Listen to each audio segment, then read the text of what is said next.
이제 그렇게 되다 보면 임플란트의 기간이 안녕하세요. 경기도 의정부에 위치한 의정부 IM치과 대표원장 권오득이라고 합니다.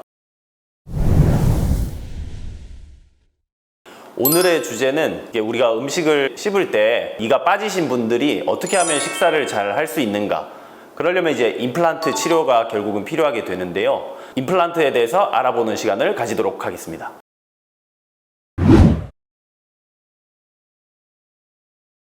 네, 임플란트 구조는요, 크게 세 가지 파트로 이제 나뉘게 되는데요. 우리 치아도 뿌리가 있고 이제 머리가 있게 되죠, 그죠? 지금 제가 보여드리는 요게 이제 임플란트의 픽스처라고 하는 이제 구조가 됩니다. 흔히 말하는 임플란트의 가장 중요한 이제 구조물들이 되고요. 이렇게 나사 모양처럼 생겼죠, 그죠? 치조골이라고 하는 잇몸 뼈에 이제 들어가게 되는 아주 핵심적인 역할을 하는 이제 픽스처가 되겠고요. 그래서 요게 조금 이제 작은데 아까 이렇게 픽스처가 있고 제가 요거를 나사로 이렇게 한번 시연을 해드릴게요.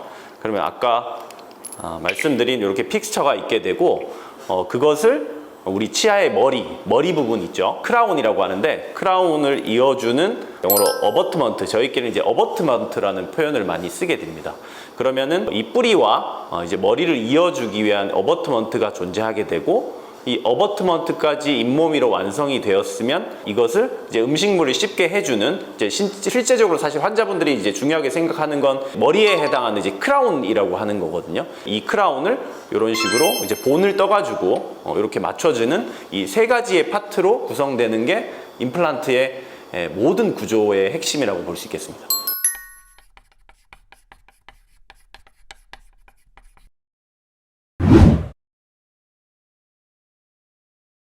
브랜드의 종류는 이제 해외 제품부터 국내 제품까지 상당히 많은 제품들이 있는데, 예전에야 우리 스위스, 미국, 이런 아주 해외 브랜드들이 많이 있었는데 지금 거의 20년, 30년 가까이 이제 국내 임플란트가 상당히 세계적으로 인정을 받게 되면서 대부분 많이 아시는 오스템 임플란트, 덴티움 임플란트, 디오, 네오 등등 이런 많은 임플란트 브랜드 회사들이 생기게 됐는데요. 결국은 우리 임플란트가 많이 발전하면서 그 임플란트의 기술력의 차이는 크게 대동소이하다고 볼 수 있다고 보면 될 것 같아요. 네. 그 중에서 오스템 임플란트, 디오 임플란트 이렇게를 많이 사용하고 있고요. 그 중에서도 디오 임플란트는 디지털 임플란트를 거의 처음에 시작한 임플란트라서 보통 내비게이션 아니면 무절개, 통증이 없는 임플란트를 사용할 때 디오 임플란트를 많이 사용을 하고 있습니다. 그래서 아까 임플란트의 구조에 대해서 제가 설명드렸었는데요. 픽스처를 심고 임플란트의 머리에 해당하는 부분을 붙이기 위해서 어버트먼트를 중간에 넣게 되는데요. 보통 통상적으로 지금까지는 이 기둥과 이 크라운이라고 불리는 이 머리를 붙이기 위해서 접착제를 넣어서 이렇게 붙이게 돼요. 그래서 솜을 물고 꽉 무세요 이렇게 한 다음에 한 5분 정도 굳은 때까지 기다린 다음에 혹시나 잇몸에 묻은 게 없는지 이렇게 체크해서 이제 마무리를 하시게 되는데, 그런데 최근에는 얘네들의 접착제가 있으면은 사실 접착제가 굳고 난 다음에 제거하기가 쉽지 않고요. 제거가 잘 안 되면 임플란트 주위염으로 발전을 하는 경우가 많기 때문에 최근에는 이 친구와 이 머리에 접착제를 넣지 않고 그냥 기계적인 결합으로 이 나사를 조이는 방식으로 저는 그렇게 임플란트 보철을 마무리를 좀 많이 하고 있어요. 그래서 몇 년간 지금 많은 경험을 토대로 케이스를 많이 쌓고 있는데, 임플란트의 풀림이라든지 임플란트의 주위염이라든지 그런 것이 거의 발견되지 않고요. 이 보철물만 잘 맞다고 하면 그냥 온 다음에 그냥 나사만 조이고 그냥 가시면 되기 때문에 그 치과에서 하는 행위 자체가 굉장히 시간이 짧아질 수 있어요. 그래서 환자분들도 굉장히 만족도가 높거든요. 그래서 혹시 임플란트 주위염으로 고생하신 분들이나 이렇게 씹는 힘이 세신 분들이나 아니면 기존에 임플란트를 했던 분들 중에 임플란트가 이렇게 나사가 풀린다고 표현하는 분들이 있어요. 임플란트가 흔들려요, 문제가 있는 거 아니에요, 이렇게 설명을 하는데 지금 제가 하이니스 시스템을 한 3년 이상 하면서 이렇게 나사가 풀리거나 뭐 그런 케이스가 거의 없거든요. 그래서 그런 분들한테는 이렇게 아예 시멘트를 아예 쓰지 않는 그런 보철 시스템으로 임플란트를 마무리하시는 것도 좋은 방법일 것 같습니다.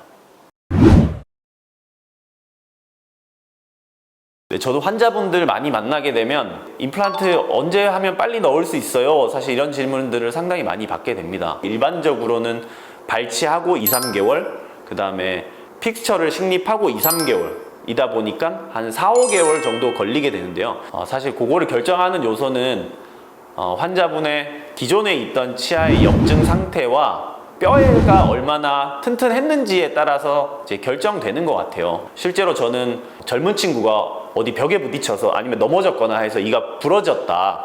그럴 경우에는 임플란트를 빼고 그냥 바로 즉시 임플란트를 심고 임시치아까지 만들어 드리거든요.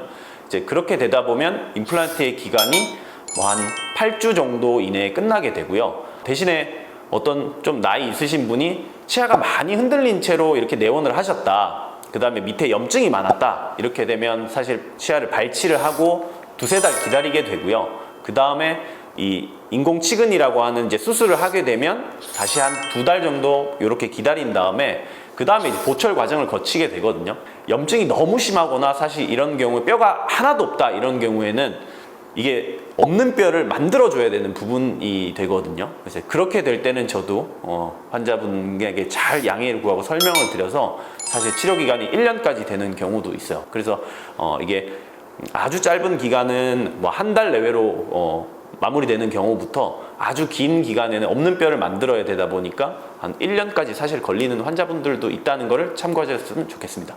지금까지 이런 임플란트의 구조, 우리나라에서 쓰는 임플란트의 종류, 임플란트가 치료 기간이 얼마나 걸리는지에 대해서 간략하게 살펴봤는데요. 본 영상이 도움이 잘 되셨나요? 혹시나 궁금한 게 있으면 댓글로 달아주시면 제가 친절하게 최대한 답변을 드릴 수 있도록 하겠고요. 여기까지 도움이 되셨다면 저희가 다음 영상으로 가서 또 궁금한 것을 한번 풀어보도록 하는 시간 가지겠습니다. 감사합니다. 구독과 좋아요, 알림 설정 부탁드립니다.